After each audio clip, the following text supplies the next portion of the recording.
ছেলেরা নাকি মেয়েদের মন ভাঙে। হ্যাঁ, এটা সত্য যে অনেক ছেলেরাই মেয়েদের মন ভাঙে, মনে আঘাত করে। কিন্তু মেয়েরা যখন আঘাত করে, পুরুষের রুহে আঘাত করে, এমনভাবে আঘাত করে যে পুরুষটা একদম ভেঙে চুরে চূর্ণ বিচূর্ণ হয়ে যায়। কয়জন মেয়েকে দেখেছেন যে রাস্তায় নেশা করে ওখানে শেষ হয়ে গেছে? কয়জন মেয়েকে দেখেছেন কষ্টে হার্ট অ্যাটাক করে মারা গেছে? কয়জন মেয়েকে দেখেছেন পাবনায় ভালোবাসায় পাগল হয়ে মেন্টাল হসপিটালে অ্যাডমিশন নিয়েছে?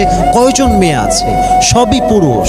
হার্ট অ্যাটাক করে কারা বেশি মারা যায়? পুরুষরা মারা যায়। পাবনায় কাদের সংখ্যা বেশি? পুরুষদের সংখ্যা বেশি। পাগল হয়ে নেশা করে কারা বেশি? পুরুষরা বেশি।